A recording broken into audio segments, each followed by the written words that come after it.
Hello everyone and welcome back to Mark's Action Figures. Today we're looking at another incredible crossover from McFarlane Toys. After Superman challenged the King of Monsters, it's now Wonder Woman's turn. We'll take a look at both figures, the accessories, articulation, paint, and packaging. We'll also dive into Wonder Woman's comic book history and explore another fascinating chapter in Godzilla's incredible legacy. Now, let's start with the packaging. Now, again, I have to warn you, this is again a huge box, which will take up a lot of space in your collectibles. So, as you can see, the front is beautifully done. You can see the Godzilla figure very well with his bright hue scales on going down his back. You can see the beautiful Wonder Woman action figure very clearly, and also the miniature figure that is provided with this packaging for scale. I mean, it's very, very well done. It's a premium packaging, perfect for anyone who is an in-box collector. So this is the top of the box. Here's one side of the packaging. Here's the opposite side. Underneath is your legalese. Is this upside down? No, it's okay. And of course, the beautiful artwork in the back of the box. Just very beautifully done by McFarlane. And this again is another example of what you can do. You can use, if you do open this package, what you can do is you could cut out this and it could act as it's big enough to act as a mini poster. And it is nice and glossy, so very well done. But again, huge package. You need space for these because it really takes a lot of space. So you have the Monsterverse window display, excellent artwork, comic-inspired trading card inside. So it does come with a card, just like the other figure did with Superman Godzilla. And it's essentially the art that you see in the back of the box. And this is something that you would find also with the Superman Godzilla. It's just the art that you would find in the back of the box. And then in the back, there's a quick summary and bio of the Monsterverse versus the DC universe. So it definitely fits within the category of premium releases. Now let's talk about Godzilla again. I'm going to go back and I'm not going to review his origins from the 1954 Japanese film. You could click on my Superman versus Godzilla review for that summary, but I will speak to his evolution through time. One of the reasons he's survived for over 70 years is because he constantly reinvents himself. Throughout the decades, Godzilla has represented many different things. Nuclear destruction, or the fear of nuclear radiation. Nature striking back against mankind. Protector of Earth. A villain. A hero. An anti-hero.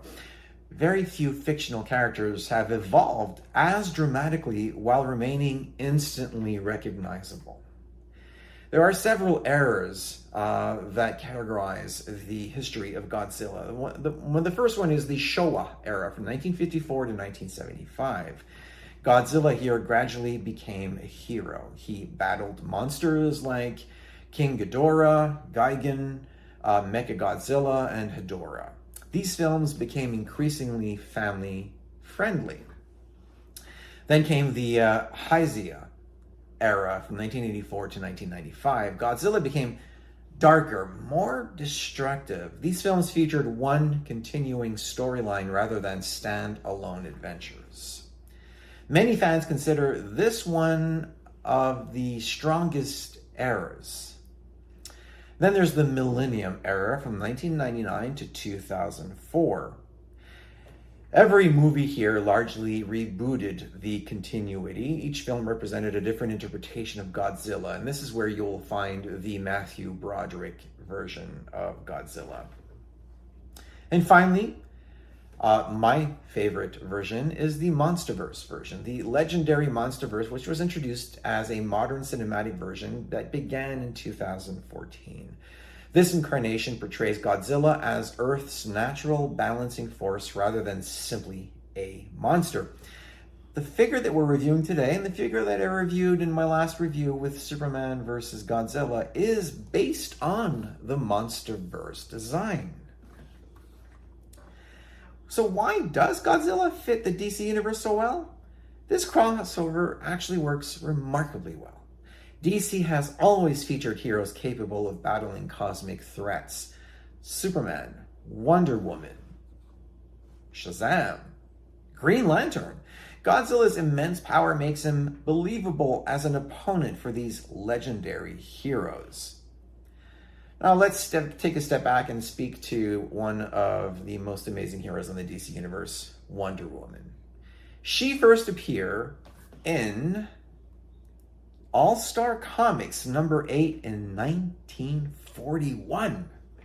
She was created by William Moulton Marston and Harry G. Peter. She quickly became one of DC's big three, the holy trinity of superheroes: Superman, Batman, and Wonder Woman. She remains one of the most recognizable female superheroes ever created. Who is Wonder Woman? She is Princess Diana, an Amazon warrior from the hidden island of Themyscira. She was raised among immortal Amazons, and she leaves paradise to protect humanity. Wonder Woman combines incredible strength, compassion, diplomacy, warrior training. She often seeks peace before combat. Her powers, well, they include super strength, flight, depending on the continuity. Of course, there are some versions where she needs to use the invisible jet. Incredible speed, near invulnerability, immortality or extremely slow aging, master swordsmanship, expert hand-to-hand combat. Many comic fans argue she is the finest warrior in the entire DC universe. Her signature weapons include the legendary Lasso of Truth, which once you're entangled in this lasso, would force you to tell the truth. You would have no choice. Through magical means, you would be compelled to tell the truth. That would be very useful.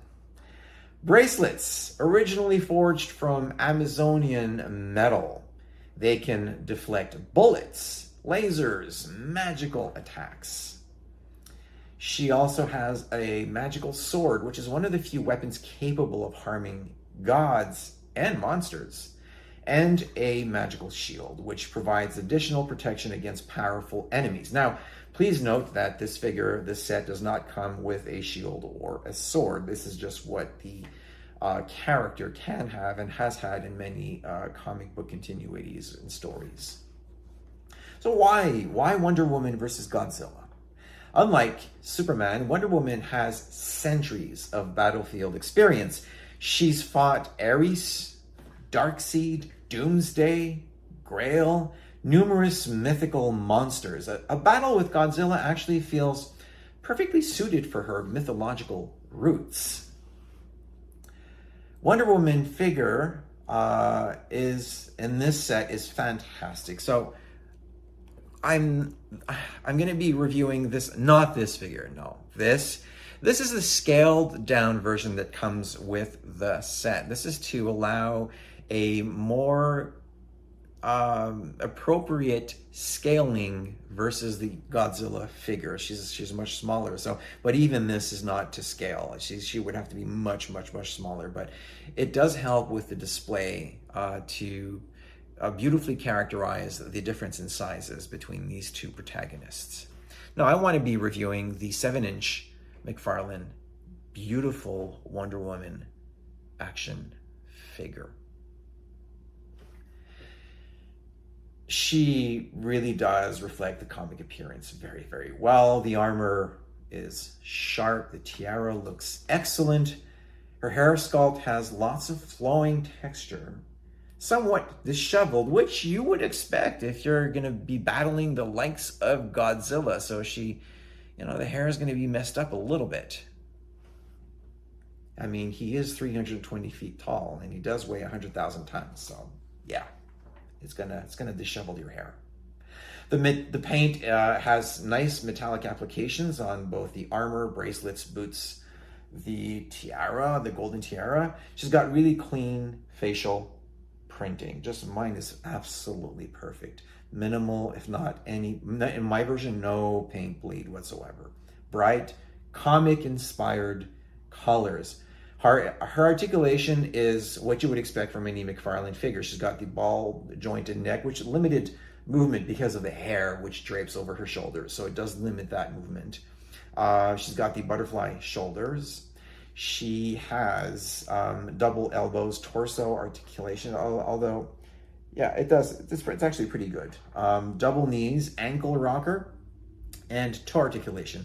I do have to say that the ankle rocker on one of mine is a little loose, and it is somewhat of a challenge to keep standing without falling over, hence the need to use those base plates. And when she's on her base plate, she stands quite beautifully. She achieves many dynamic combat poses very, very easily. Her accessories are somewhat limited. They include the lasso of truth. On mine, she has it in her hands currently, right here. The display base, collectible card, and the miniature comic-inspired version of Wonder Woman that you could put with your Godzilla, which is simple but appropriate. Now, let's look at the star of this review. Now, I'm not going to lie to you. This is essentially a repeat of the previous release of Superman versus Godzilla, and it just so happened to have both versions right here. Now, if you want to see what they look like side by side, this is the same action figure with different paint apps.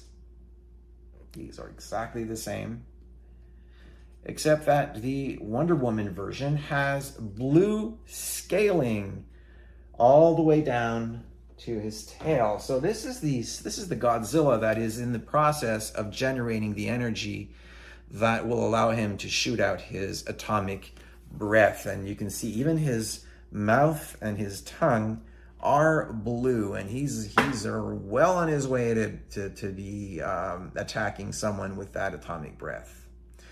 But I have to say, the colors are absolutely gorgeous on this figure. The articulation is essentially the same. So we're talking about a swiveling head here. It just turns on a swivel. His arms are articulated. This one is somewhat stiff, but yes, you can articulate both arms. The hips do move. And he has the rotating tail in the back here. So the colors are fantastic. I love this blue hue on this figure. The blue plates just, for me, they just pop. They really pop very, very well. There's excellent dry brushing across the whole body. The head sculpt perfectly captures the Monsterverse design, as I had previously stated from my previous review. Considering the bulk of this figure, his posing is surprisingly good. Now, from an overall display perspective, Wonder Woman's her bright reds, golds, and blues contrast beautifully with Godzilla's dark charcoal body with glowing blue dorsal plates. I find that these complement each other very, very well, as you can see here. These colors are just beautiful, and they fit well together. Now here's Godzilla with the closer to size accurate version of Wonder Woman here.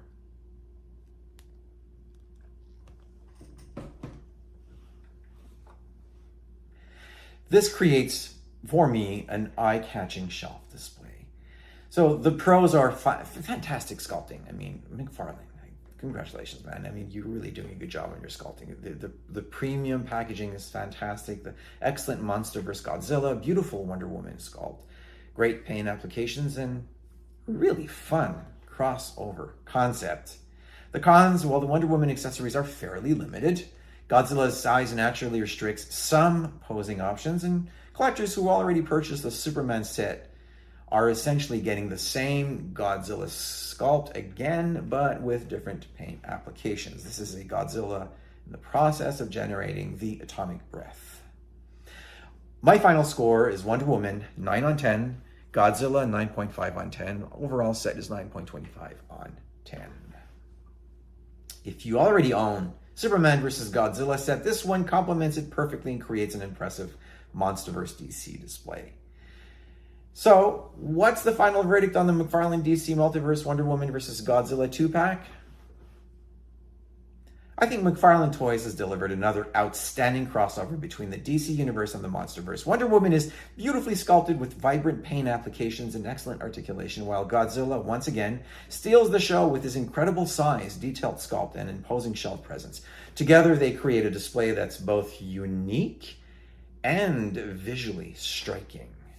If you're a fan of DC Comics, Godzilla, or simply enjoy collecting high-quality action figures, this set is definitely one worth adding to your collection. Whether you display them together or alongside the Superman vs. Godzilla 2-pack, they make for an impressive centerpiece in any display case. Overall, I give this set a solid 9.25 out of 10. It's another fantastic release from McFarlane Toys, and I can't wait to review the other two crossovers: Flash vs. Titano, and Batman vs. King Kong. If you enjoyed this review, please give the video a thumbs up, like, share, and subscribe to Mark's Action Figures. Don't forget to turn on that notification bell so you will be the first to know whenever I upload a new review, unboxing, or action figure showcase. Thank you so much for watching. I truly appreciate your support, and as always, guys, keep collecting, keep displaying, and I will see you in the next review.